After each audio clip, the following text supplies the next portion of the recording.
nasional. Yeay!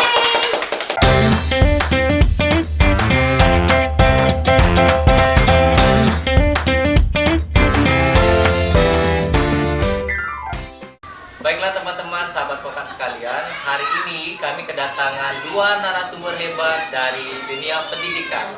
Sebelum kami memulai berbincang-bincang bersama dua narasumber hebat kita hari ini, alangkah baiknya kita perkenalkan diri terlebih dahulu kepada narasumber kita yang pertama, yaitu Ibu yang paling cantik. Silakan Ibu memperkenalkan diri. Terima kasih.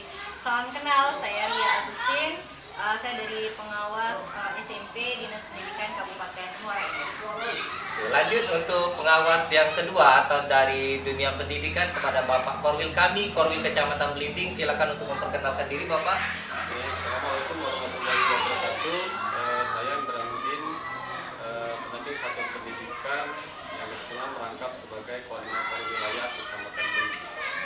Oke, baik teman-teman sahabat Pokat sekalian, akhirnya hari ini kita sudah kedatangan dua tamu dalam dunia pendidikan. Beliau-beliau ini adalah orang-orang hebat yang mungkin akan menginspirasi sahabat-sahabat Pokat sekalian.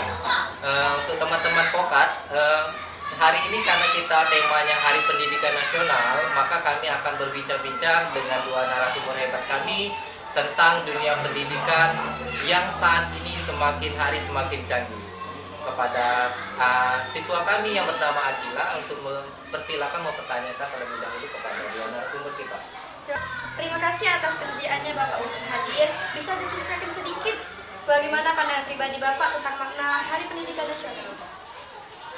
Baiklah, pada Hari Pendidikan Nasional tahun 2025 ini, pandangan saya sesuai dengan tema pendidikan nasional tahun ini, yaitu partisipasi semesta untuk mewujudkan pendidikan bermutu untuk semua. Jadi pada momen ini kami mengharapkan kolaborasi semua pihak, baik itu dari guru, masyarakat maupun peserta didik, untuk sama-sama memajukan pendidikan, khususnya di Kabupaten Muara Enim dan di Kecamatan Belimbing.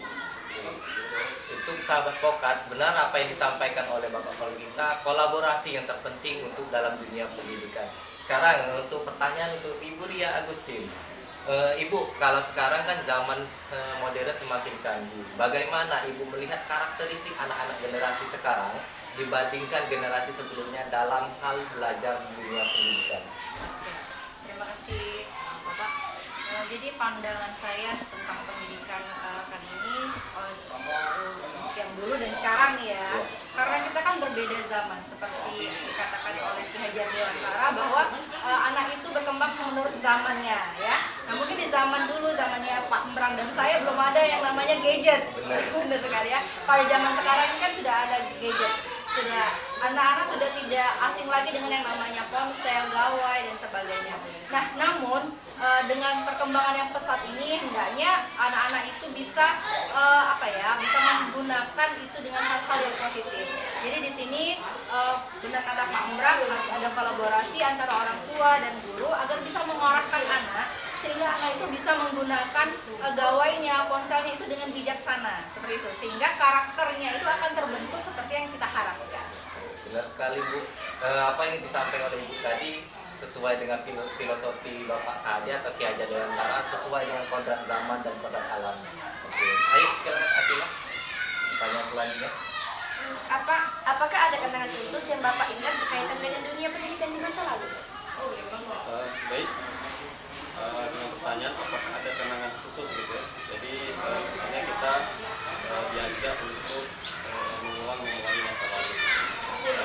Kenangan khusus yang masih teringat pada saat menempuh pendidikan di masa lalu adalah bagaimana sosok seorang guru yang mampu menginspirasi setiap muridnya.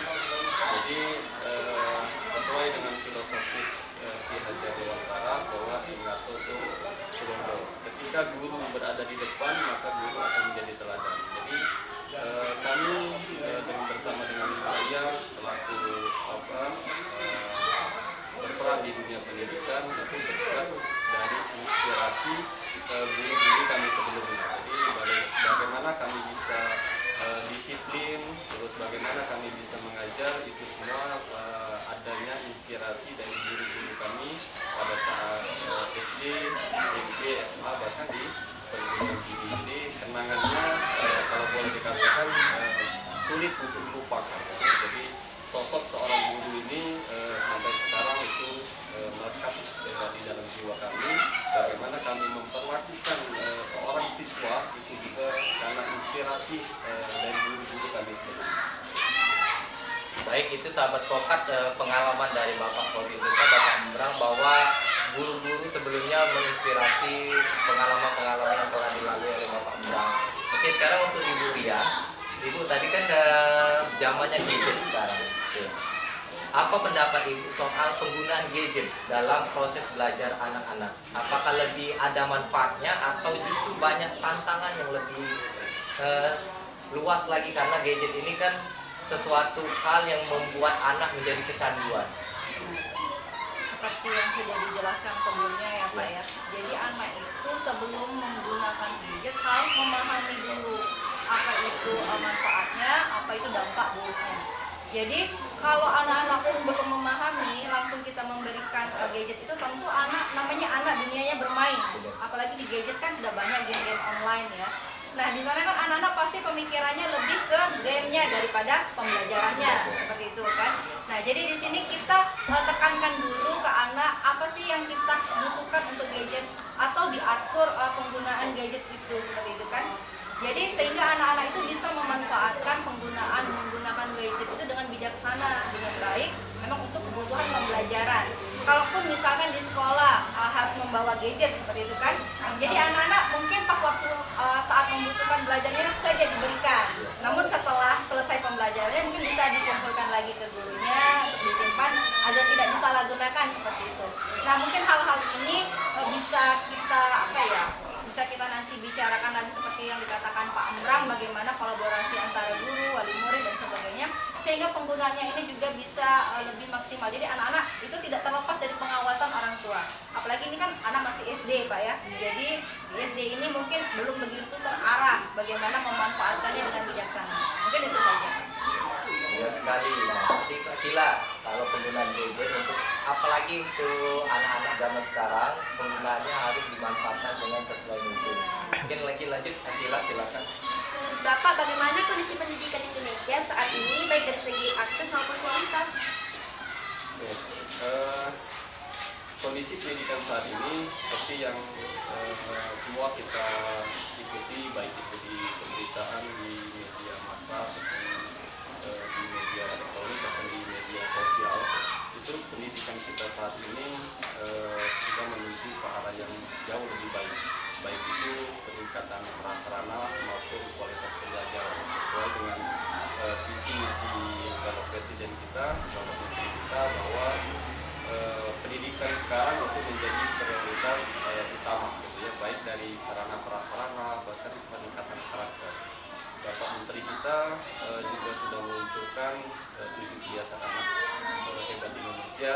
Ini merupakan suatu kemajuan gitu ya dalam rangka menunjang bagaimana karakter peserta didik yang ada di Indonesia untuk menerapkan bagaimana kebiasaan anak Indonesia yang salah satunya tidak hanya bermain gadget seperti tema tadi ya, tetapi ada yang lebih lebih kebiasaan lagi di rumah, salah satunya bangun cepat, beribadah dan lain-lainnya. Jadi teknologi perlu, apa yang disampaikan Ibu Ria tadi, tapi karakter di rumah juga perlu juga dibudayakan dengan baik. 7 kebiasaan anak Indonesia hebat itu salah satu cara pemerintah untuk menanamkan karakter kepada anak-anak kita. Oke, baik untuk Bapak dan Ibu, mungkin pertanyaan terakhir atau pesan. Menurut Bapak atau Ibu, pesan apa yang ingin disampaikan kepada anak-anak kita, khususnya kepada anak-anak Indonesia dalam rangka Hari Pendidikan Nasional ini? Mungkin dari Bu Ria terlebih dahulu. Pesan. Iya. Mungkin pesan saya untuk anak-anak Indonesia hebat sekarang, khususnya di SD 8 Blimbing. Semoga tetap semangat belajar, terus berprestasi, jangan banyak main gadgetnya. Semoga dengan pendidikan yang sekarang, dengan fasilitas yang lebih mendukung, semoga dengan itu pembelajaran kita ke depan lebih berkualitas lagi. Dan kepada Bapak Ibu Guru, tolong kepada Bapak Ibu Guru juga memberikan, bukan hanya menyampaikan pesan untuk anak-anak di kelas, tetapi berikanlah juga kesan untuk anak-anak agar kesan ini nantinya sepanjang hayat akan diingat oleh siswa-siswa kita, agar pembelajaran kita menjadi lebih baik dan akan membentuk nanti karakter dari siswa-siswa kita. Terima kasih Ibu untuk penyampaian pesannya. Untuk selanjutnya silakan untuk Bapak Embrang, apa pesan yang ingin Bapak sampaikan kepada anak Indonesia di Hari Pendidikan Nasional? Baik, pesan kami selaku di Nawas khususnya di dunia pendidikan kepada peserta didik yang ada di Indonesia umumnya atau terkhususnya yang ada di SD Negeri 8 Belimbing, pesan kami adalah untuk selalu semangat dalam belajar. Terus selain semangat dalam belajar adalah selalu menghormati guru-guru yang ada di sekolah, karena yakinlah apapun yang disampaikan ataupun di dalam proses pendidikan yang disampaikan oleh guru di sekolah itu semata-mata untuk kebaikan peserta didik atau anak-anak sekalian.